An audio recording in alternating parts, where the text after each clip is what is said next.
नमस्कार, मैं पूनम तिवारी आप सभी का Hindi NCERT by Poonam Tiwari channel पर स्वागत करती हूँ। आप सभी का अभिनंदन करती हूँ, वंदन करती हूँ। आज आप मेरे स्क्रीन पर देख रहे होंगे जहाँ लिखा है लम्ही से गोदान तक एक युग पुरुष की यात्रा। क्या आप जानते हैं कि हिंदी साहित्य का वो शहंशाह कौन था जिसने अपनी पूरी जिंदगी फटे जूतों में गुजार दी, लेकिन दुनिया को कलम की ऐसी ताकत दी जिसे आज भी कोई मात नहीं दे पाया। धनपत राय से कब नवाब राय और फिर दुनिया के चहेते मुंशी प्रेमचंद बनने का सफर इतना आसान तो नहीं था।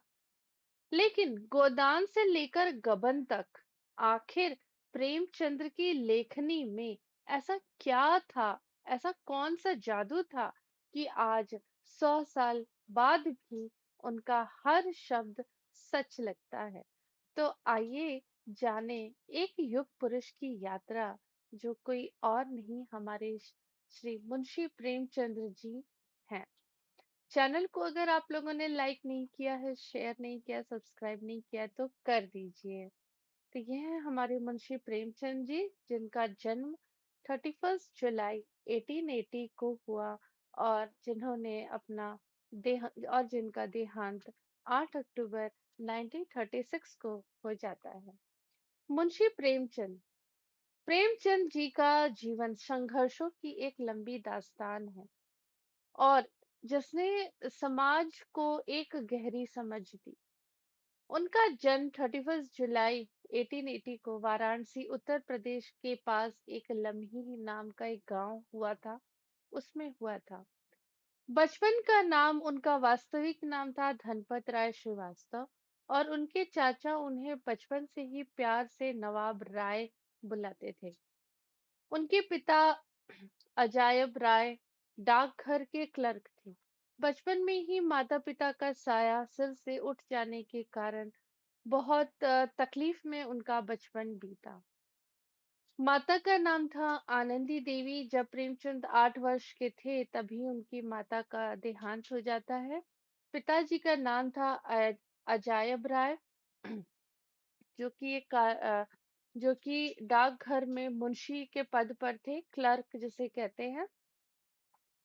और प्रेमचंद्र जी के 3 बच्चे थे, एक श्रीपत राय, अमृत राय और कमला देवी नाम की उनकी पुत्री थी। बड़े पुत्र जो थे एक बहुत ही फेमस कुशल संपादक थे और लेखक थे। दूसरे पुत्र उनके अमृत राय थे, जो कि काफी प्रसिद्ध लेखक थे। प्रेमचंद्र की जीवनी कलम का सिपाही उन्होंने लिखा था। और शिक्षा और संघर्ष की अगर बात की जाए तो उनकी प्रारंभिक शिक्षा मदरसे में हुई और जहाँ से उन्होंने उर्दू और फारसी सीखा।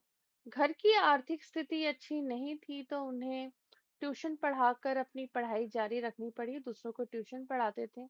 बहुत मेहनत के बाद उन्होंने बीए की डिग्री हासिल की और इतना ही नहीं, उन्हें साहित्य में बहुत अधिक रुचि थी। तो उन्होंने तिलिस्म ए होशरुबा नाम और कहानियां पढ़ने के वो काफी शौकीन थे। अगर उनके कार्य क्षेत्र यानी प्रोफेशनल लाइफ के बारे में बात की जाए तो उन्होंने अपने कैरियर की शुरुआत शिक्षक के रूप में की थी और बाद में शिक्षा विभाग के सब डिप्टी इंस्पेक्टर के पद पर वो नियुक्त हुए। गांधी जी उसी समय गांधी जी का असहयोग आंदोलन चल रहा था, जिससे वो काफी इम्प्रेस्ड हुए, काफी प्रभावित हुए और उन्होंने जो उनकी सरकारी नौकरी थी, जहाँ पर वो क्लर्क थे डाकघर में, उसे उन्होंने छोड़ दिया और उन्होंने कहा कि मैं अब देश सेवा में ही लीन रहूंगा, देश सेवा में ही जुट जाऊंगा। उन्होंने अपना प्रेस सरस्वती प्रेस खोला और हंस और जागरण जैसी पत्रिकाओं का भी उन्होंने संपादन किया। उनका वैवाहिक जीवन के बारे में अगर बात की जाए तो उनका पहली बात तो उनका विवाह कम उम्र में हुआ, जो कि सफल नहीं हुआ। समाज सुधारक सोच से धनी प्रेमचंद ने उस दौर में साहस दिखाया और उन्होंने उस समय विधवा विवाह नहीं, उसकी स्वीकृति नहीं थी। तो उन्होंने बाल विधवा विवाह शिवरानी देवी से किया। शिवरानी देवी ने उनके जीवन और लेखन पर प्रेमचंद्र घर में नाम की प्रसिद्ध पुस्तक भी लिखी है।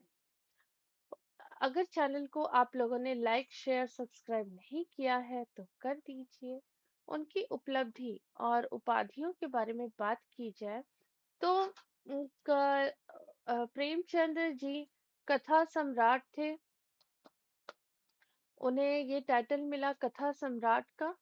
फिर उन्हें कलम का सिपाही नाम से भी जाना गया और उन्हें उपन्यास सम्राट की भी उपाधि दी गई। उन्हें युग प्रवर्तक के भी नाम से जाना गया। तो प्रसिद्ध बांग्ला लेखक शरत चंद्र चट्टोपाध्याय ने उन्हें कथा सम्राट की उपाधि दी और उनके पुत्र अमृत राय ने उनकी जीवनी को कलम का सिपाही शीर्षक से लिखा, जो आगे चलकर प्रेमचंद की पहचान बनी। उपन्यास सम्राट जटिल सामाजिक समस्याओं को उपन्यासों के माध्यम से प्रस्तुत करने में उन्हें ये सम्मान मिला। लेखन लेखनी की अगर शैली की बात की जाए तो उन्होंने आदर्शोन्मुख यथार्थ यानी आइडियलिस्टिक रियलिज्म उनका मूल मंत्र रहा। इसका अर्थ ये था कि समाज की कड़वी सच्चाई जो उस समय यथार्थ था, समाज में जो बुराइयां फैली हुई थी उनका उन्होंने अपनी कहानियों में, अपनी लेखनी में उसका चित्रण किया। उनकी जो कहानी प्रेमचंद की जो लेखनी का जो मुख्य विषय था, उस समय जैसे मैंने आप लोग को बताया कि समाज में उस समय जो भी बुराइयां मौजूद थी, समाज की जो भी कठिन यथार्थ सच्चाइयां थी, उनको अपनी लेखनी में बताया। सबसे पहले था किसान और ग्रामीण जीवन का संघर्ष। कृषक संस्कृति, प्रेमचंद को कृषक संस्कृति के लेखक के भी नाम से जाना जाता है। उन्होंने गांव की गरीबी, साहूकारों और किसानों का शोषण और कर्ज के दुष्चक्र को अपनी लेखनी का मुख्य आधार बनाया। गोदान में होरी की त्रासदी और दो बैलों की कथा, ग्रामीण परिवेश, सामाजिक कुरीतियों और सुधार। तो समाज में व्याप्त बुराइयों पर उन्होंने कड़ा प्रहार किया। विधवा विवाह, दहेज प्रथा, अनमेल विवाह, छुआछूत जैसी समस्याओं को उन्होंने प्रमुखता से दिखाया। प्रेमाश्रम और सेवा सदन, वेश्यावृत्ति, सामाजिक प्रतिष्ठा की समस्या, नारी की स्थिति और गरिमा। तो उस समय नारी को एक उपभोग की ही वस्तु समझा जाता था और विधवा विवाह, नारी को नहीं पढ़ाया, अशिक्षित रखना, ये सारे उसमें बहुत सारे उस समय कुरीतियां चल रही थी। तो उन्होंने प्रेमचंद जी ने नारी को केवल उपभोग की वस्तु नहीं बताया। उन्होंने कहा कि नारी त्याग, ममता, शक्ति का प्रतीक है और उन्होंने समाज में महिलाओं के अधिकारों और उनके आत्मसम्मान की बात की। निर्मला, निर्मला जो उन्होंने उनकी जो लेखनी है काफी फेमस रही, इसके ऊपर सीरियल्स भी बने हैं, टीवी सीरियल्स बने हैं। इसमें दहेज और अनमेल विवाह, गबन, स्त्रियों का की आभूषण प्रियता के ऊपर उन्होंने लिखा। दलित और शोषित वर्ग की आवाज, तो उसमें उन्होंने दलित समाज की जो पीड़ा रही पूरी ईमानदारी से उन्होंने पन्ने पर उतार दिया। कोई भी बात उन्होंने गलत उसमें नहीं लिखी। उन्होंने जातिवाद और ऊंच नीच के भेदभाव के खिलाफ अपनी आवाज उठाई। कफन और ठाकुर का कुआं, ये दलित और शोषित वर्ग की आवाज इन किताबों में, इन उपन्यासों में आपको देखने के लिए मिलेगा। साइकोलॉजी, बाल मनोविज्ञान पर भी उन्होंने बहुत अच्छी लेखनी लिखी है। इसका बहुत खूबसूरत उदाहरण आपको ईदगाह और बड़े भाई साहब जब आप पढ़ेंगे तब उसमें आपको देखने के लिए मिलेगा, जहां पर उन्होंने बच्चों के मन की कोमल भावनाओं को उनकी परिस्थिति को समझने, किस तरीके से समझा जाता है, वो बात उसमें उन्होंने लिखी है। उनकी कहानियों में बच्चों का भोलापन और उनकी समझदारी बहुत खूबसूरत ढंग से दिखाया गया है। राष्ट्रीयता और देशभक्ति, ये इनका एक मुख्य विषय बना, क्योंकि उस समय जब प्रेमचंद जी डाकघर में सेवानिवृत्त थे, वहां पर वो सर्विस करते थे, तभी असहयोग आंदोलन चल रहा था, देश हमारा आजाद नहीं था। तब उस समय उन्होंने सोचा कि मैं अपने देश में जो देश के लिए मैं कविताएं लिखूं, लोगों को जागृत करने के लिए कविताएं लिखूं, देशभक्ति के लिए मैं कविताएं लिखूं, कहानियां लिखूं। तो उनकी जितनी भी कहानी संग्रह अगर आप पढ़ो, कहानियां पढ़ो, तो उसमें देशभक्ति कहीं ना तो कहीं आपको जरूर देखने के लिए मिलेगी। तो अपनी लेखनी में जनता में देश प्रेम की अलख जगाई। उनकी कहानियों में पराधीनता का दर्द और आजादी की तड़प साफ झलकती है। लेखन की शैली मैंने आप लोगों को बताया कि आइडियलिस्टिक रियलिज्म थी, आदर्शोन्मुख यथार्थवाद था। और इनकी भाषा शैली की बात की जाए तो उन्होंने ड्राइंग रूम से प्रेमचंद ने साहित्य को अमीरों के ड्राइंग रूम से निकालकर गरीबों की झोपड़ी तक पहुंचाया। आम बोलचाल की भाषा संस्कृत ने शब्दों के बजाय हिंदुस्तानी भाषा जो नॉर्मल बातचीत की जो भाषा है उनका प्रयोग किया। मुहावरे, उनकी भाषा में मुहावरों का सटीक प्रयोग मिलता है जो संवाद को जीवंत बना देता है। तो क्लास कैसी लगी आप लोग को? क्लास को लाइक करिए, शेयर करिए, सब्सक्राइब करिए। पहली और उनकी अंतिम लेखनी बहुत इंपॉर्टेंट है।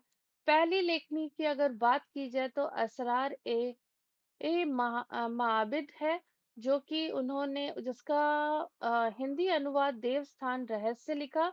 1903 से 1900 के बीच में इसके ऊपर धारावाहिक भी आया था टीवी में।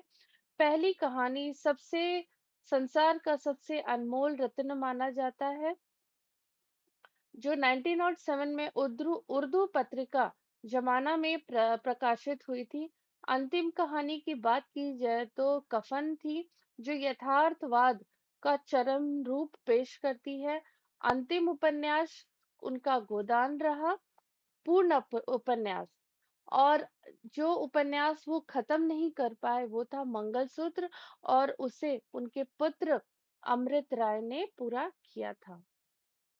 भाषा ने आप लोग को बताया, मुहावरेदार रही, आदर्श रही। और एक रोचक तथ्य की अगर बारे में बात की जाए, बहुत इंटरेस्टिंग बात, तो उनकी पहली कहानी संग्रह सोज ए वतन 1908 में हुई थी। इसमें देशभक्ति की कहानियां होने के कारण ब्रिटिश सरकार ने सभी प्रतियां इनकी जब्त कर ली थी, और जब्त ही नहीं की थी, साथ में वो जला भी दी थी। इस घटना के बाद प्रेमचंद जी उन्होंने नवाब राय से अपना नाम छोड़कर और प्रेमचंद नाम अपनाया, क्योंकि उनको सबको पता चल गया था कि नवाब राय का ये पूरा लेखनी है, तो वो अंग्रेजों ने जला दिया था। अब अपनी बात लोगों तक कैसे पहुंचाई जाए, तो उन्होंने अपना नाम चेंज किया, प्रेमचंद के नाम को नाम अपनाया।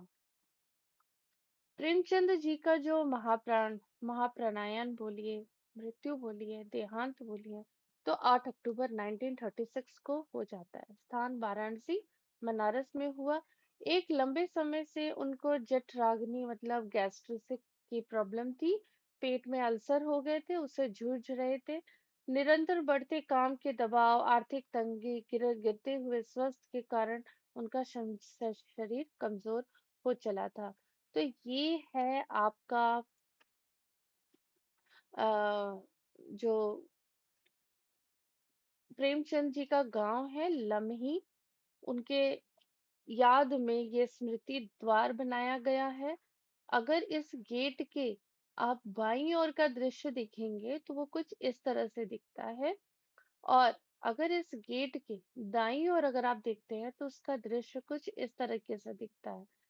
और अब मैं आप लोगों को उनका घर का दिखाती हूँ, जो उनका पुश्तैनी घर है वो आज भी वहां पर है। और ये है उनका प्रेमचंद जी का स्मारक के पीछे का हिस्सा, जहाँ पर लोग बैठते हैं, और उनकी एक प्रतिमा भी लगाई गई है। तो उम्मीद करती हूँ कि आप लोगों को ये क्लास पसंद आई होगी। क्लास अगर पसंद आई है तो चैनल को लाइक करिए, शेयर करिए, सब्सक्राइब करिए और ऐसे ही अनमोल जानकारियों के लिए मेरे चैनल पर बने रहिए। मिलते हैं इस कहानी से, प्रेमचंद की एक बहुत ही खूबसूरत कहानी के साथ और साथ में उनकी प्रश्न उत्तर के साथ। तब तक हंसते रहिए, मुस्कुराते रहिए, खिलखिलाते रहिए, पढ़ते रहिए और ऐसे ही मुझसे पढ़वाते रहिए। धन्यवाद।